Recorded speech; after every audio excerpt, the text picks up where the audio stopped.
A quiet wooded ridge in Picardy above the village of Fricourt brings together two of the great literary giants of the First World War, Robert Graves and Siegfried Sassoon.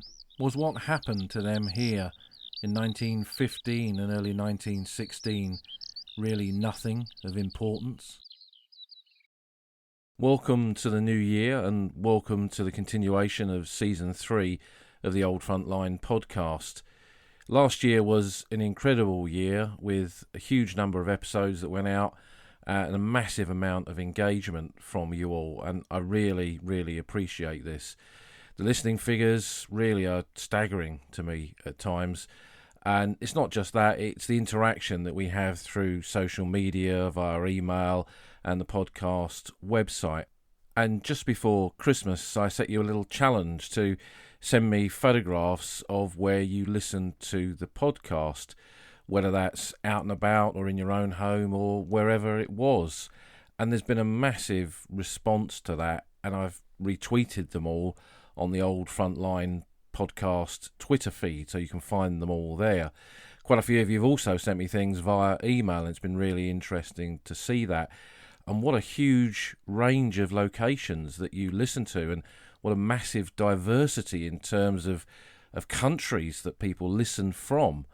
And I've seen photographs of the snow in Canada, of the red soil of Oregon, of people listening on golf courses in California, and people out with their dogs. That's a really common theme, is going out and about, doing a walk, taking your dog out for a walk, or perhaps the dog taking you out for a walk. And a lot of that. And it's really nice to see this, to see where it is that you listen to what we do here on the Old Front Line and how you engage with it as well. And there's been some very nice comments there, and I really do appreciate those. As I've said, it has been an amazing year, 2021. It's been a difficult year for us all, in and out of lockdowns, a lot of restrictions on travel. We haven't got out to the battlefields in the way that we hoped perhaps that we might do. But there has been opportunities, and I know many of you have been out there. And it was nice to receive one of the tweets from the actual battlefields themselves. So do keep these coming if you wish. It's nice to see what a multinational audience, what a multinational community that we have with the Old Front Line. And it's nice to see that we're building on that community all the time. As we move into 2022, that's something that I want to expand upon and develop, and we'll be doing that over the course of the coming months. We have our regular social evenings for those who support the podcast via Patreon and Buy Me a Coffee, and there'll be more of those to come. But to give those of you who haven't had a chance to support the podcast in that way, and that's absolutely fine, because just by listening to the episodes you support it in that way with the listening figures. I'm going to open one up for anybody to come and join, and you can come along and, nicking an idea from my old friend Paul Woodadge, who does World War II TV, you can come along and you can ask me anything, within reason, I would hasten to add. But hopefully it might give you a bit of an insight into what we do at these social evenings, and might lead you on to support the podcast in other ways. Looking ahead to the continuation of this Season 3, we've got a lot of episodes lined up, and we're going to be looking at some subjects that we've spoken about and coming back to some of these much promised episodes that I occasionally hint at as we go through different podcast episodes. And we're going to have all sorts of things in the next few weeks, from the author Henry Williamson to trench raids to some more Gallipoli content. And we'll be taking our first steps amongst the trees of Bourlon Wood, which I know will please at least one of you. But we've got some guests lined up as well. Guests are a traditional podcast device to get people on the show to talk about the research they're doing or some stories that they've got to tell us. And although the Old Front Line is not really about that, it is important to have some different voices, and there are some very interesting voices out there. And I know that there's always been some very good responses to that when we've had some guests on the podcast. So we've got some of that coming up for the rest of this season too. But for now, it's time to make this week's journey, and we start the new year in a place that we find ourselves so often on the Old Front Line, and that's the battlefields of the Somme.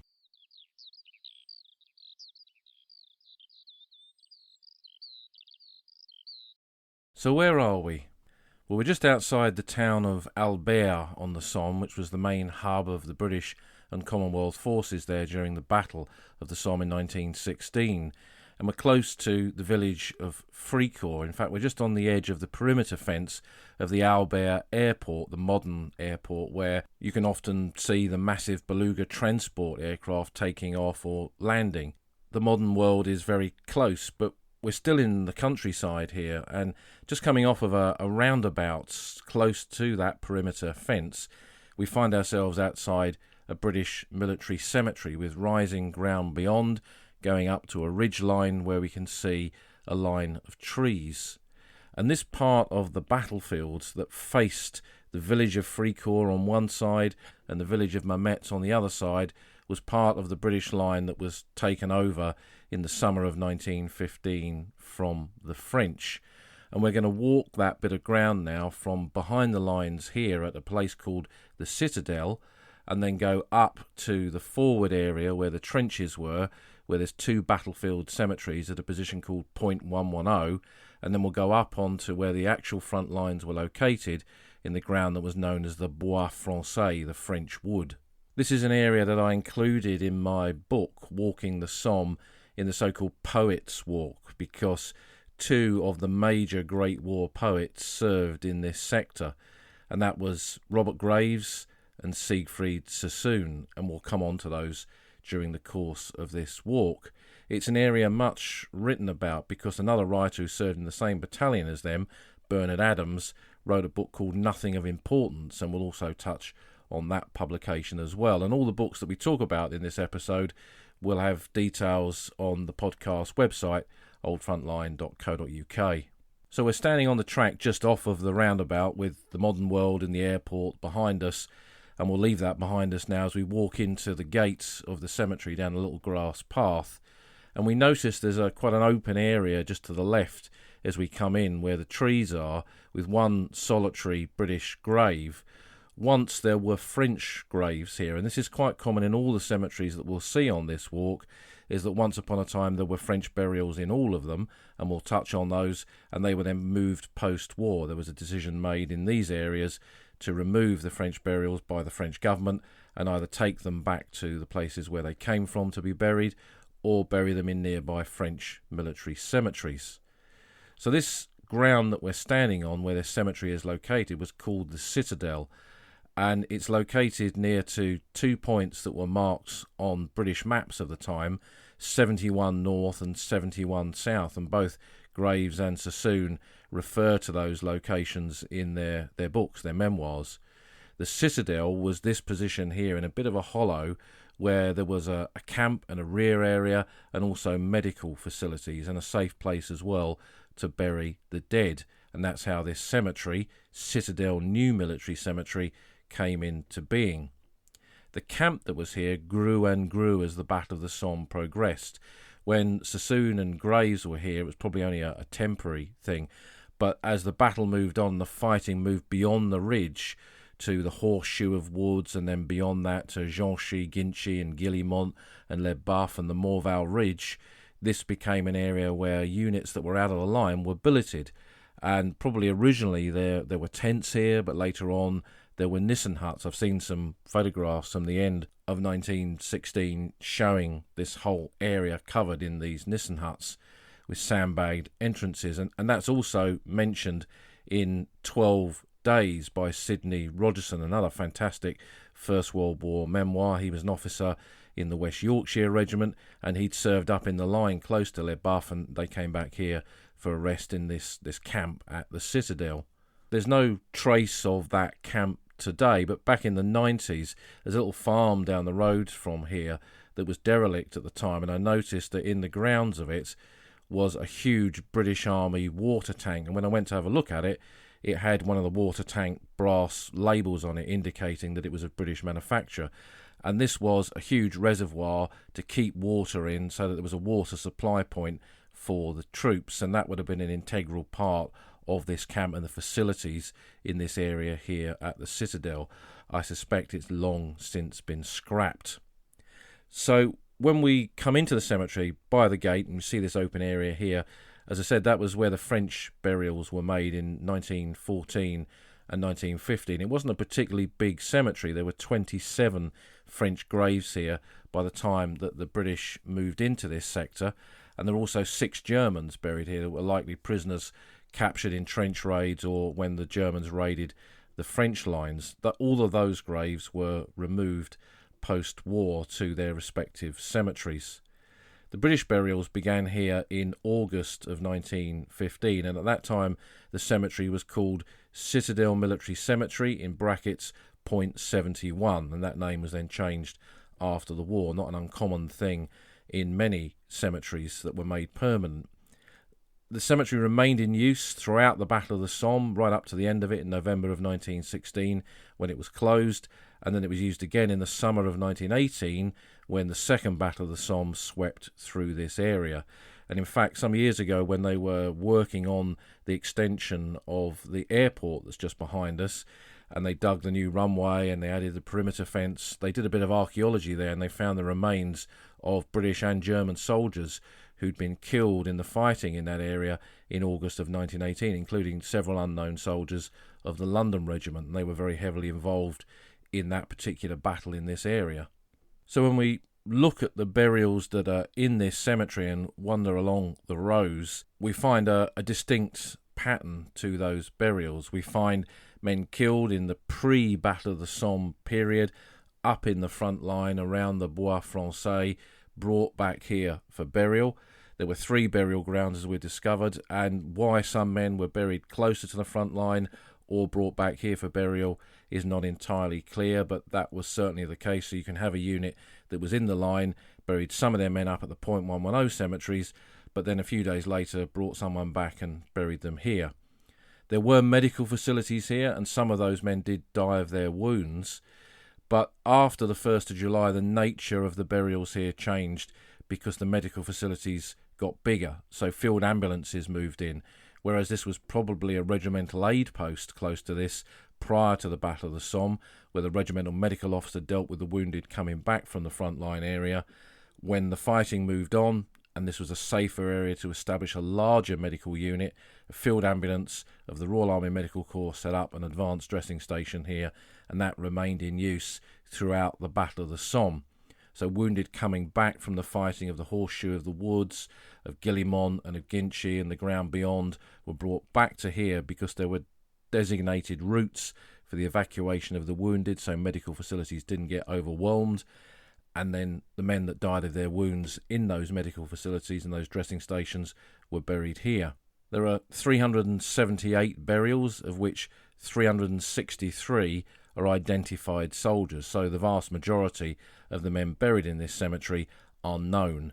And that's interesting because knowing who these men are, we can look up their stories, we can find out about their backgrounds, and that gives us quite a good cross-section of the sort of men that passed through this sector, both before the Battle of the Somme and the men coming back having died of their wounds from the subsequent fighting.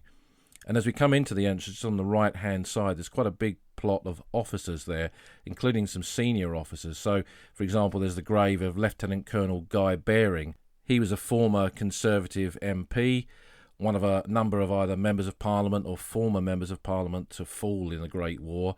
He was the commanding officer of the 1st Battalion, the Coldstream Guards, and been out at the front for quite some time, and he's also connected to the Barings Bank family as well. Not far away is the grave of Brigadier General L.M. Philpott, CMG, DSO. He was killed on the 8th of September 1916, aged 46, near to the village of Guillemont. He was the Commander Royal Artillery of the 24th Division. Now, a Commander Royal Artillery, a CRA, is the chief gunner of an infantry division, so his job is to coordinate the artillery fire to protect the infantry on the battlefield and also assist them in their attacks. And that division, the 24th Division, had been in action between Trones Wood and Guillemont from early August through to this period of early September, and had been in action almost constantly. So his job as a gunner officer, senior gunner officer, had been to find ways for the artillery to help those infantry units on the ground achieve success in that battle, and gradually they had moved their lines forward from the edge of Trones Wood nearer to the village of Guillemont. We often say it on this podcast, but men of that kind of rank, Brigadier General, we often think of them in the light of that caricature of senior officers, General Melchett from Blackadder. But the reality is these men did not spend their time in chateaus behind the lines. They knew their job was on the battlefield, and it necessitated them visiting the battlefield. And just like anybody else, whether private or general, by being on those battlefields, they were open to the same kind of consequences. Shells did not discriminate between soldiers of a working class background or senior officers with very bright red tabs. So men like Philpotts, doing their duty, placing themselves on the battlefields, put themselves at the same kind of risk, so it's not surprising that some of them get killed. And he's a good indication that the idea of chateau generals is one of the greatest myths of the First World War. But it's not their graves that we've come to see here, and as we walk up through the cemetery, we see men from the Manchester Regiment. They were one of many regiments that held this part of the line in the lead up to the Battle of the Somme. We see sappers and officers of the Royal Engineers, and when we look them up in the register, we find that they're members of tunnelling companies, because on the top of the ridge there was a lot of mining activity, something that we'll talk about later on in the walk.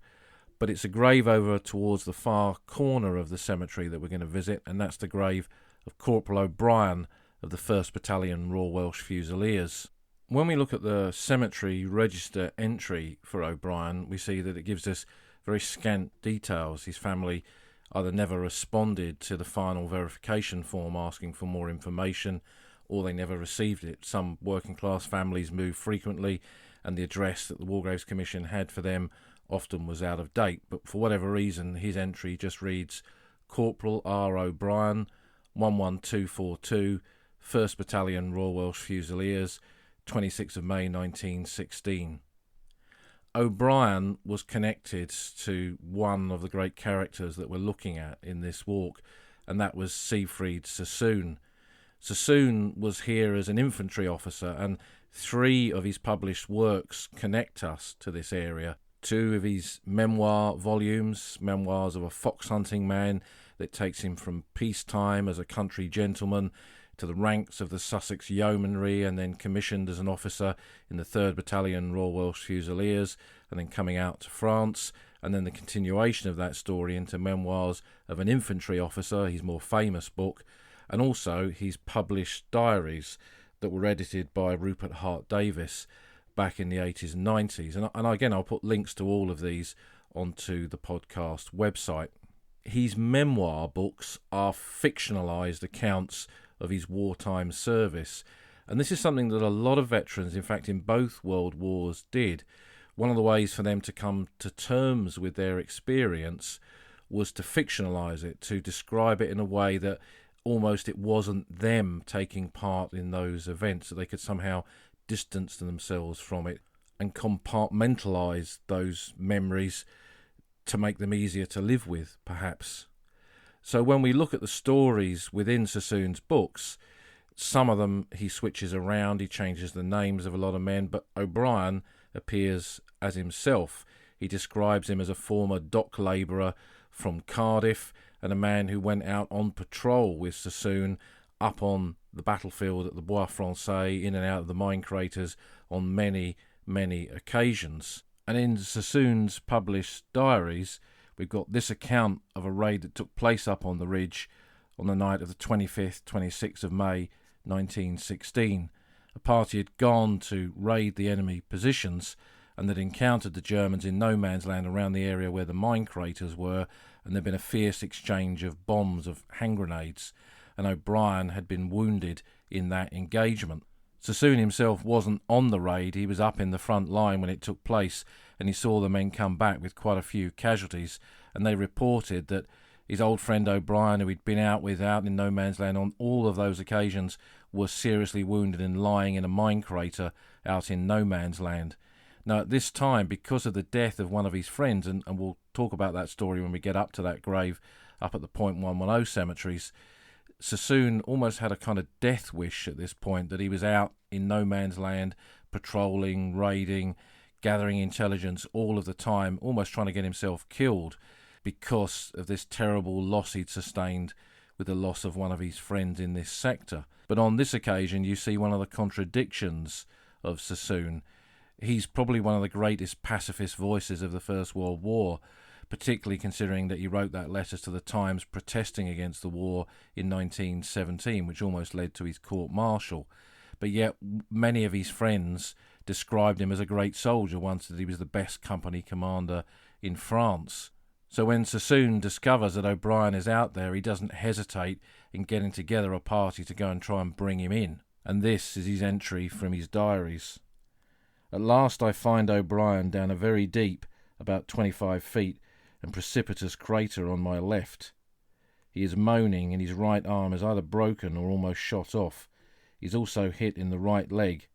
Another man is with him. He's hit in the right arm. I leave them there and get back to our trench for help. I get a rope and 2 more men, and we go back to O'Brien, who is unconscious now. With great difficulty we get him halfway up the face of the crater. It is now after 1 o'clock, and the sky is beginning to get lighter. I make one more journey to our trench for another strong man, and to see to a stretcher being ready. We get him in, and it is found that he has died, as I had feared. Corporal Mick O'Brien, who often went patrolling with me, was a very fine man, and had been with the battalion since November 1914. He was at Neuve-Chapelle, Festubert and Loos. For this action of going out into no man's land and bringing O'Brien in, Siegfried Sassoon was eventually awarded the Military Cross.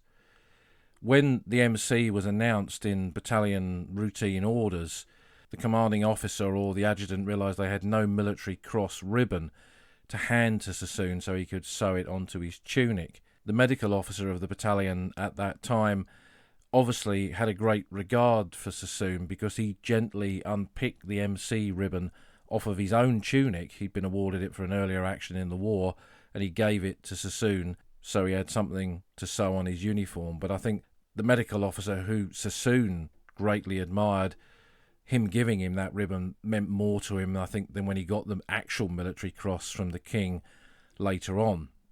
It was that medal that Sassoon is reputed to have thrown into the River Mersey, but it's much more likely that it was the ribbon that he threw into the river rather than the actual medal itself, because that came up for sale in auction not that many years ago. But standing here at the grave of Mick O'Brien is a grave I try to come to every time I come to this cemetery, come to this area, because it connects us to Sassoon. Whatever you think of him in his writing, he is undoubtedly one of the great voices of the First World War. And in reading his work and coming here, things like O'Brien's grave are like beacons on the landscape to connect up the dots of that description that Sassoon has left us, and also his war poetry. So with a nod to Mick O'Brien, we'll leave the cemetery by the gate, return to the track, turn left, and follow it gradually uphill towards the ridgeline.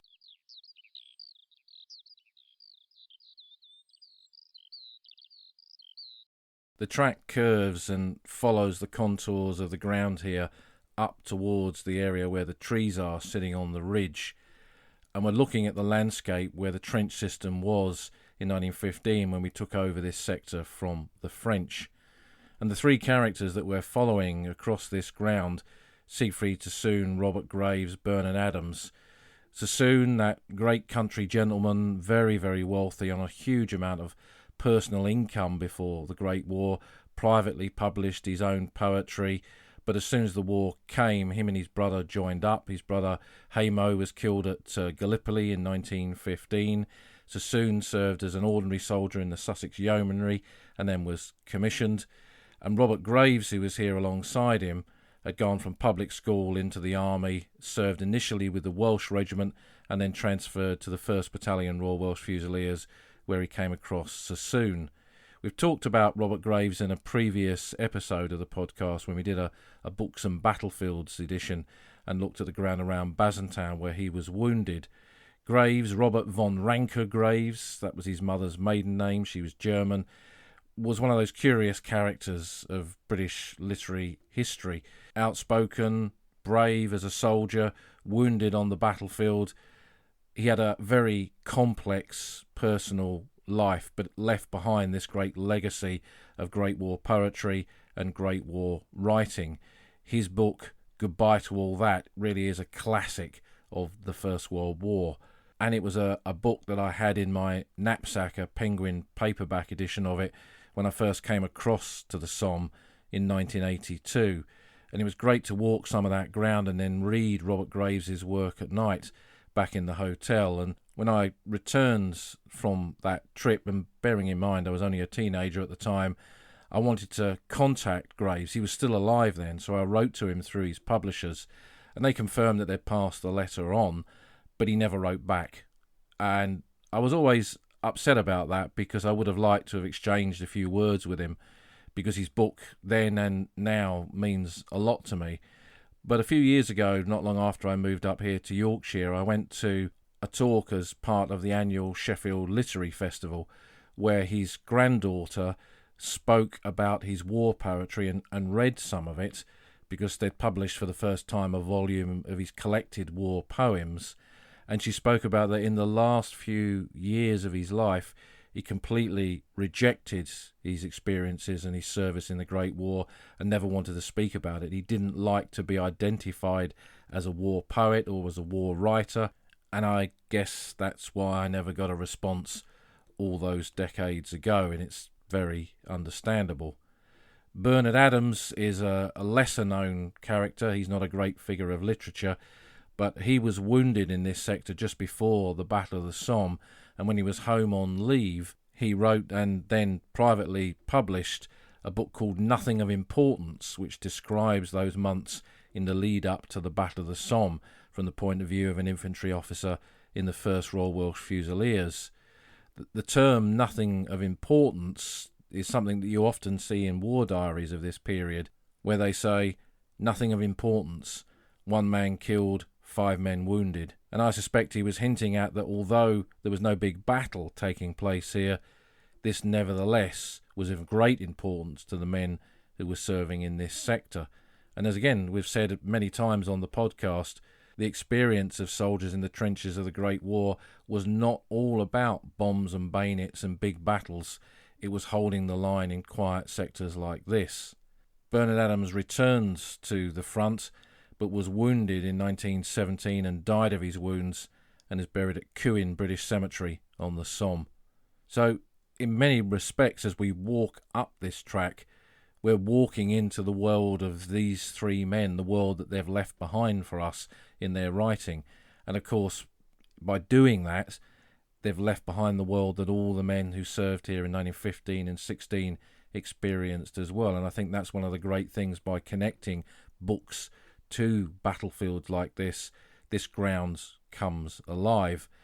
And although the traces of the trenches have gone, as we walk up this track, we're running parallel to where the communication trenches ran, the zigzag trenches that took you from the safe area around the citadel up towards the frontline positions in and around Bois Français itself.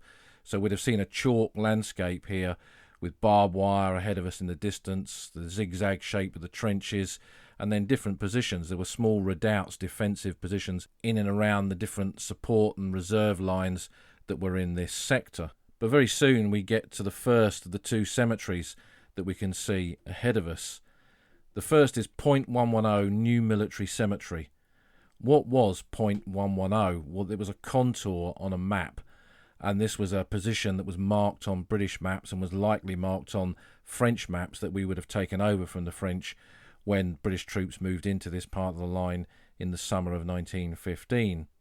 When this was a French sector, this was one of 2 forward burial grounds made by the French, made by poilus in 1915. In this case, this one was made by the 403rd Regiment of Infantry between May and July of 1915. The 403rd Regiment of Infantry had only been formed in March of 1915 from depots at Chalon-sur-Marne and Rouen, and then it was moved to the Camp de Mailly for concentration training before it was moved up to the front, and this was their first sector. They referred to it as the Bray-sur-Somme sector because Bray-sur-Somme, a town behind the lines, was their main base of operations and the place they moved up through to come into these trenches. A French regiment of infantry was about the size of a British brigade, so about 3,500 men. and it held the line at this time from in front of the village of Fricourt up towards La Boisselle on the Albert-Bapaume road. And its 1st and 2nd battalions took over what they called the Côte de 71 and the Côte 110, Point 71 and Point 110. And the regiment's historique, its regimental history, says that during this time, numerous explosions of French and German mines took place. And so most of their casualties were from that or from the day-to-day activities of trench warfare.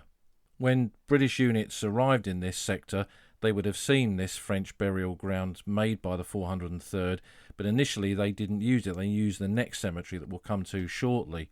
But a British plot was added in February of 1916 and remained in use until July of that year. The 26 and 2 German graves that were once here were removed after the war, and again there's a slight area of open grass in this cemetery where you can see where these French burials were once located. And in total there are 64 British burials here, including 27 men from the 20th, 21st and 24th battalions of the Manchester Regiment. They were all Manchester POWs, Manchester City battalions. There were so many of the Manchester City battalions that they were split between 2 different formations. A group of them had gone to the 30th Division to fight alongside the Liverpool POWs, and another group of them had been attached to a regular division, the 7th Division, and it was that division that took over this part of the line in 1915. And when the Manchesters were up in the front line around the Bois Français, this was one of the sites where they buried a lot of their dead. So these are largely men from Manchester and the surrounding districts of Manchester who joined these POWs battalions in 1914 or on into early 1915, and this was their first period of service on the Western Front when they were learning really about what trench warfare was. But it's not the Manchester lads that we've come to look at in particular to tie us in to the writings of Graves and Sassoon. We've got a group of officers from their battalion, the 1st Battalion Royal Welsh Fusiliers, and we can see, looking to the left as we come into the cemetery, there are several of these graves of officers located together with the distinct cap badge of the Royal Welsh Fusiliers. At any given time in an infantry battalion, when they were not in the midst of a big battle, there was about 20-odd officers, quite a small number. They all knew each other, they all knew each other's names, and the officers that were in your platoon and company you knew particularly well. It was like a little family, and through commanding the men that were under their responsibility, this great bond grew between them. And in the months in and out of the line here at the Bois Français and Morlancourt behind the line, and then down onto trips into Amiens, which officers got local leave when they were on the front. They didn't go back to Britain, but they could go to places like Amiens or even Paris if they had enough of this local leave to go and have a bit of rest and recuperation away from the front. And both Graves and Sassoon spent a lot of time with another young officer of their battalion, David Thomas, and they both became very close to him. Sassoon fictionalised him in his books as Dick Tiltwood, and it's clear when you read Sassoon's diaries and his fictionalised memoirs that he had a great love for David Thomas and was absolutely destroyed when he was killed here. So what happened? This is the account from Robert Graves's Goodbye to All That. One evening near Trafalgar Square, Richardson, David Thomas and I met Pritchard and the adjutant. We stopped to talk. Richardson complained what a devil of a place this was for trench mortars. "That's where I come in," said Pritchard. As battalion trench mortar officer, he'd just been given 2 Stokes mortar guns. "They're beauties," Pritchard went on. "I've been trying them out, and tomorrow I'm going to get some of my own back. I can put 4 or 5 shells in the air at once." "About time too," the adjutant said. "We've had 300 casualties in the last month here. It doesn't seem so many as that because, curiously enough, none of them have been officers. In fact, we've had about 500 casualties in the ranks since Lewes, and not a single officer." Then he suddenly realised that his words were unlucky. "Touch wood!" David shouted. Everybody jumped to touch wood, but it was a French trench and unrevited. I pulled a pencil out of my pocket. That was wood enough for me. Richardson said, "I'm not superstitious anyway." The next night, about 10:30, rifle fire broke out on the right, and the sentries passed along the news, "Officer hit." Richardson hurried away to investigate. He came back to say, "It's young Thomas, a bullet through the neck, but I think he's all right. It can't have hit his spine or any artery because he's walking to the dressing station." I was delighted. David should be away long enough to escape the coming offensive, and perhaps even the rest of the war. Then came the news that David was dead. The regimental doctor, a throat specialist in civil life, had told him at the dressing station, "You'll be all right, only don't raise your head for a bit." David then took a letter from his pocket, gave it to an orderly and said, "Post this." It had been written to a girl in Glamorgan for delivery if he got killed. The doctor saw that he was choking and tried tracheotomy, but it was too late. Edmund and I were talking together in A Company headquarters about 1 o'clock when the adjutant entered. He looked ghastly. Richardson was dead. The explosion and the cold water had overstrained his heart, weakened by rowing in the 8 at Radley. The adjutant said nervously, "You know, somehow I feel responsible in a way for this.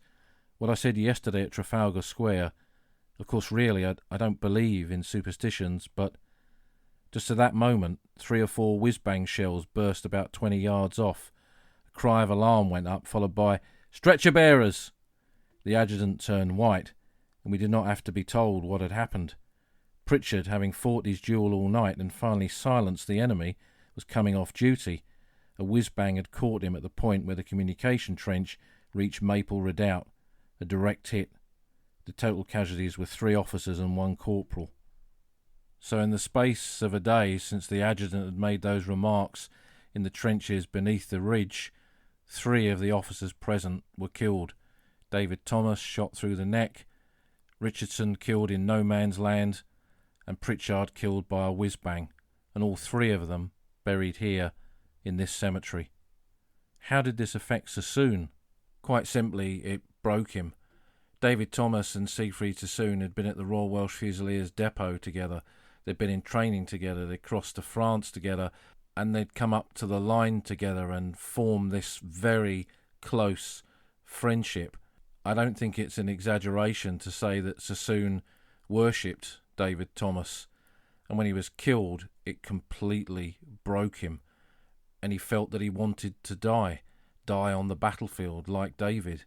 That's why he was out on all these trench raids all the time, and why, when the Battle of the Somme moved forward, he continually put himself in danger.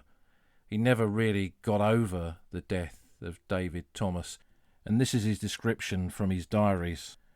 "This morning came the evil news from the trenches.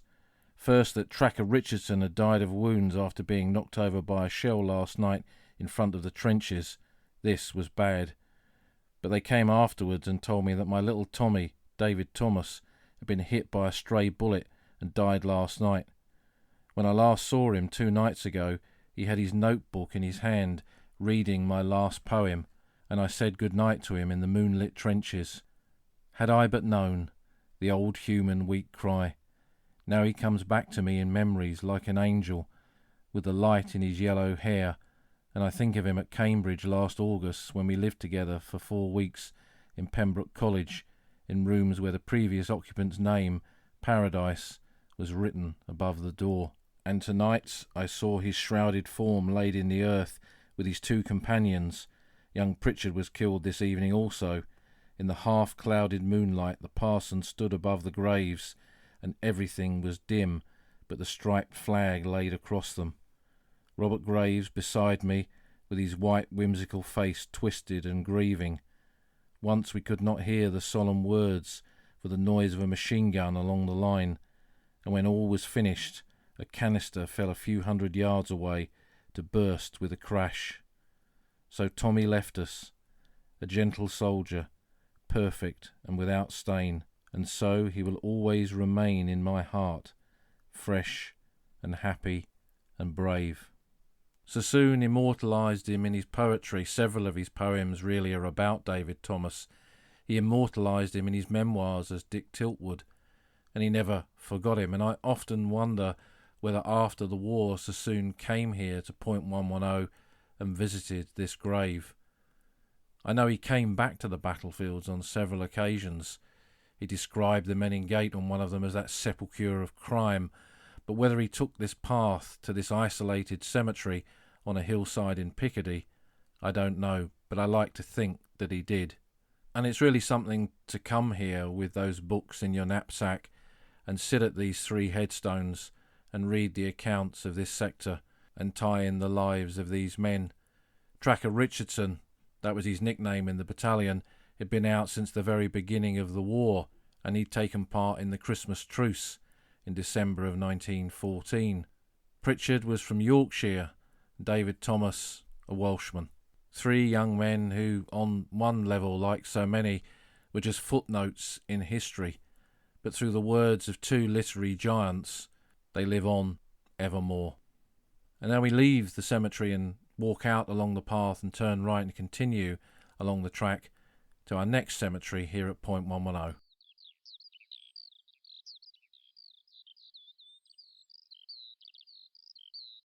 Point 110 Old Military Cemetery just comes up to the left of the track, and it's on a slight slope. As we go through the gates, we can see the graves sloping down before us, and again a visible area of open grass where the French graves were once located. The French started using this burial site in February of 1915, and there were once 49 French graves here. They were subsequently all moved to Albert French Cemetery, just on the outskirts of the town. The 1st Battalion, the Dorsetshire Regiment, were the first to use it when they took over this sector in the summer of 1915, and then units of the 18th Eastern Division used the burial ground during some of their first periods of frontline trench service in August of 1915. They were a Kitchener's Army formation that had been formed in 1914 from Eastern Command regiments, so mainly home counties regiments like the Suffolks, the Norfolks, the Royal West Kents, the East Kents, the Buffs, the Royal Sussex Regiment, the Queen's Royal West Surreys, the East Surreys, and so on. And they would take a major part in the Battle of the Somme. In fact, they probably spent longer on the Somme front than almost any other formation in the British Army, arriving here in August of 1915 and not really leaving, apart from a few short stints elsewhere, until the early part of 1917, when the Germans withdrew to the Hindenburg Line. And 2 of their divisional memorials are located on the Somme, one at Trones Wood, where they were in July of 1916, and then one at Thiepval, the village that they captured in the battle there on the 26th of September 1916. After them, Sassoon's division, the 7th, of which the 1st Battalion Royal Welsh Fusiliers were a part, they moved in and they used this cemetery. And the final burials were made in September of 1916, but the majority are pre-Battle of the Somme, men killed in the day-to-day activities of the trench warfare that took place here around the Bois Français. Why the 2 .110 cemeteries exist is a bit of a mystery, really. Why one was closed and another one was opened, and while in some respects burials were taking place simultaneously in both cemeteries, is difficult to explain. The location of French graves there previously obviously gave an obvious location for the British to bury their dead, and perhaps some units preferred to bury their men alongside their comrades rather than bury them with men from other regiments. Who knows what the decisions were made at the time, but these 2 isolated cemeteries, typical of the cemeteries in the Somme region, are very much comrade cemeteries as a consequence of this. Men who enlisted together, served together, died together, laying side by side, as we saw with the stories of the officers in the previous cemetery. But one thing that we see in here, quite a lot of Royal Engineer graves, and these are men from the 174th Tunnelling Company of the Royal Engineers. This was one of the early tunnelling companies that had been formed in 1915.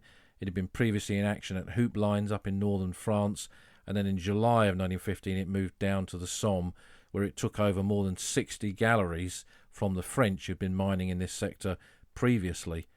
The tunnellers were not carrying out big mining operations here at the Bois Français, not on the scale of La Boisselle, the Wysap or Hawthorne. That was yet to come, but they were carrying out small-scale mining activities to disrupt or destroy the German tunnelling in this sector, or to blow surface craters to take out German positions, and the Germans were doing the same. And this had begun with the French and the Germans probably as early as the early winter of 1914-15, and would continue right up to very close to the Battle of the Somme in the summer of 1916. And the tunnellers that are buried here died from a variety of causes, from carbon monoxide fumes building up in the tunnels they were working in, from men killed in cave-ins and the explosion of enemy mines, and those killed by shelling as they were coming out of the trenches to move back. And some of the infantry soldiers that are buried in here, when you look at the stories behind them, they were killed attached to the tunnellers, being used as carrying parties to carry out chalk spoil in sandbags or to assist with some of the manual labour. So it's very much a tunneller's cemetery in that respect, connecting it to the mine craters that are up in the woods just ahead of us. But the grave that I always come to see when I come to this cemetery is just to the right as you come in. And this is the entry from the cemetery register for him. Private William Leslie Beckington, 1943, 7th Battalion Royal West Kent Regiment, 25th of August 1915, aged 18, son of William Frederick and Charlotte Beckington of 26 Camden Road, Chislehurst, Kent. So who was William Beckington? Well, he was Bill Beckington, best mates with a Great War veteran I knew, Frank Bastable. Frank Bastable served with the 7th Royal West Kents, and him and Bill had joined up together, had served together, come to France together, and now they were in the trenches together. And at this stage of the war, their battalion had not been issued with steel helmets. They were gradually coming in, and they wouldn't get the bulk of them until the following year. So they were wearing their soft trench caps in the frontline positions here at the Bois Français. Bill was 18 years old, only a young lad who joined up underage at the beginning of the war in 1914. He was one of those many teenage Tommies of that period. And when they were in the trenches, he said to Frank Bastable that he wanted to see the Germans. There they were, they'd joined up to fight Germany, to potentially kill Germans. But he'd never met a German, he'd never seen a German, and he needed to see one. So when they were in the front line, new to trench warfare, not really understanding the realities of it, he said to Frank, I need to see one of those Germans. So he got up onto the fire step, put his head over the parapet, and almost instantaneously, ping, a rifle shot went out, and he fell back in the trench dead. Now we know from the great literary works of Siegfried Sassoon how the death of David Thomas affected him, an ordinary working-class lad like Frank Bastable. It affected him, the death of Bill Beckington, in exactly the same way. He couldn't verbalise it, express it in the same way as Sassoon, but the effect was just as severe, just as hard for him. And in fact, I remember him saying that really it affected not just the rest of his army career, his time in the trenches, but much of the rest of his life. He was always afraid to make close friendships, to have close companions, because fate might suddenly whip them away from you in the way that it took Bill Beckington from him in the trenches here at the Bois Français in 1915. Frank has long since walked down the long, long trail, but it's always nice to come here to this cemetery and stand at Bill Beckington's grave and remember him, so typical of all those veterans that I was lucky enough to speak to all those years ago, and I can still hear his voice now describing the death of his mate here in those Somme trenches. And it highlights one of the early problems that many units had when they first came out to positions like this. The men had been trained to a certain standard in Britain. They had a lot of physical drill, they'd fired their rifles, they'd done bayonet practice. With the ever-increasing use of gas, they'd had gas training. But the realities of what serving in the front line was like was only ever learned by being there. And that learning process came at a cost. The death of Bill Beckington proved that you couldn't just pop your head up over the parapet. If you did, it was certain death. And it shows just how short some men's wars could be. They'd come over to France less than 2 weeks previously, marched up, taken the train, come into the trenches, and they'd only been in and out of the trenches just for a few days before Bill was killed. So his war was nothing but a blink of an eye in the history of those 4 years. So we'll leave the cemetery behind, go out through the gate, return to the track, and follow it in that last section uphill towards the wooded area we can see ahead of us, the Bois Français.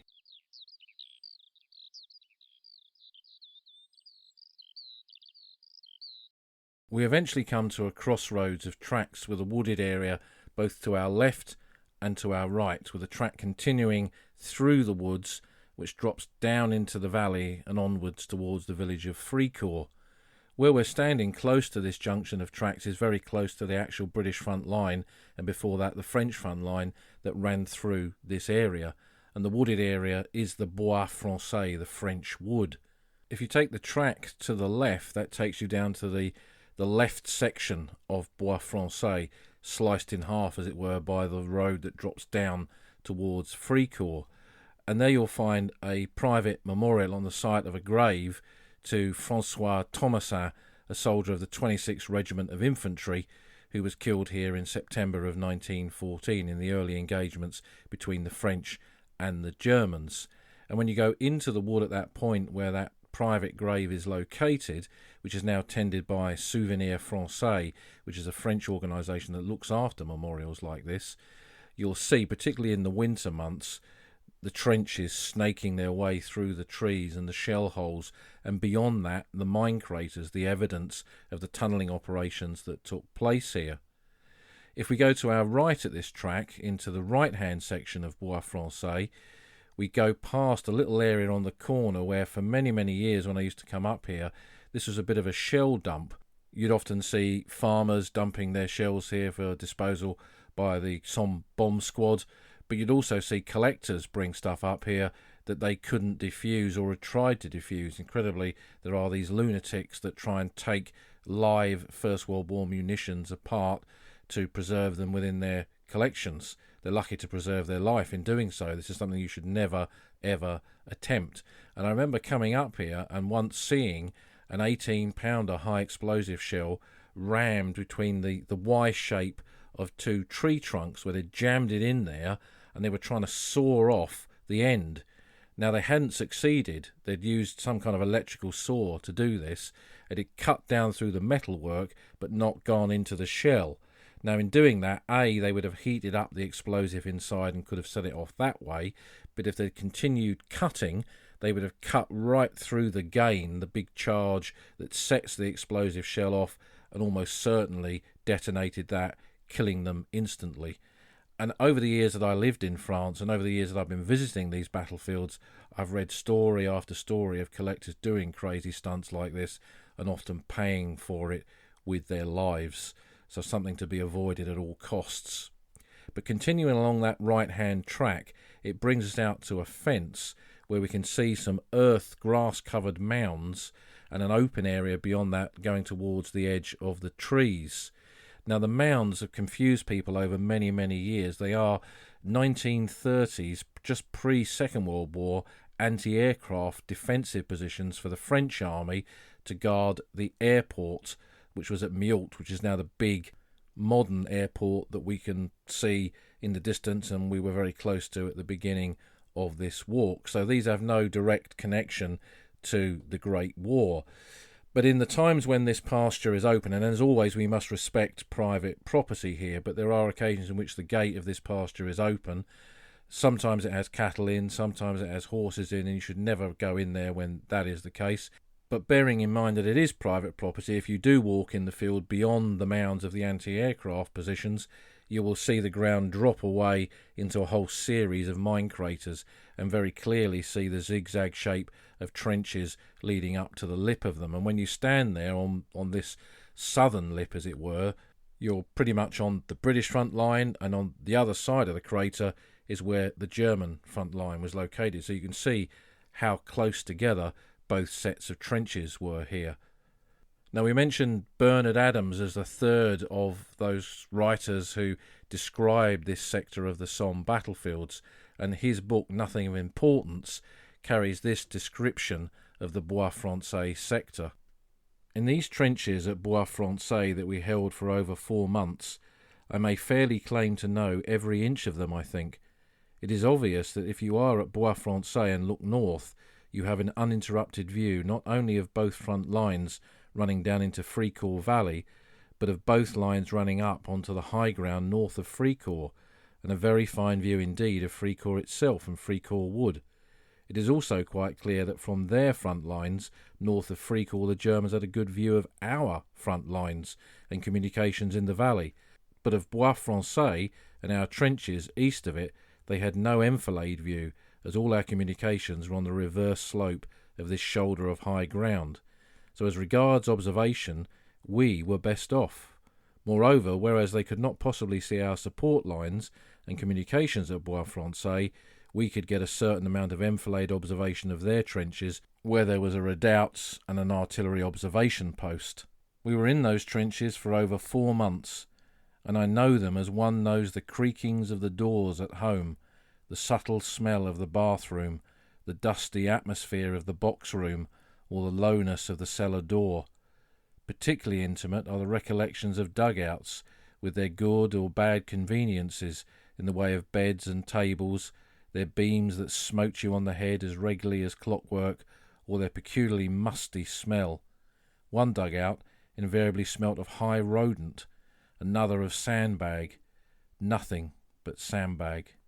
And I think it's that intimacy of remembrance that the men who served in places like this had that really comes across when you can connect the written word to places like this on a battlefield. Sassoon, it's clear that his experiences here on this ridge and at the Bois Français and from the citadel up the slopes towards where we are now never ever left him. It appears in so many of his poems, like this one, War Experience.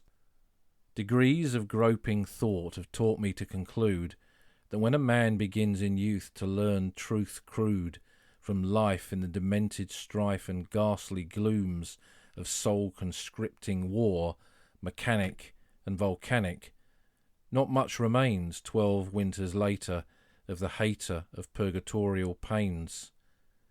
And somewhat softly booms a Somme bombardment, almost unbelieved, in looms the daybreak sentry staring over Kill Trench Crater.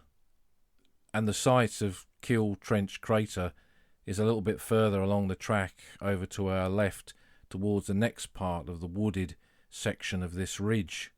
Sassoon and Graves and Adams, they are each but just one man. They speak for themselves, but in many respects they speak for so many who were affected by their experiences in places like this, who had their own remembrance of centuries overlooking craters or no man's land or the wire. Not every veteran was able to verbalise it in the same way that they could in those great works of literature, in those memoirs, in those poems. That for Sassoon in particular, this would be a part of the battlefields that never left him, that his mind would flash back to. His memories of it would run deep through him like a scar, because with that grave of David Thomas standing at point 110 like a sentinel, for Sassoon this would always be his part of the old front line.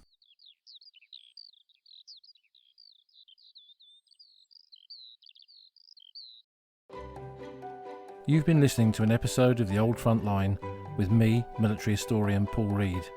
You can follow me on Twitter at Somcorps. You can follow the podcast at Old Frontline Pod. Check out the website at oldfrontline.co.uk, where you'll find lots of podcast extras and photographs and links to books that are mentioned in the podcast. And if you feel like supporting us, you can go to our Patreon page, patreon.com/oldfrontline, or support us on Buy Me a Coffee at buymeacoffee.com/oldfrontline. Links to all of these are on our website. Thanks for listening, and we'll see you again soon.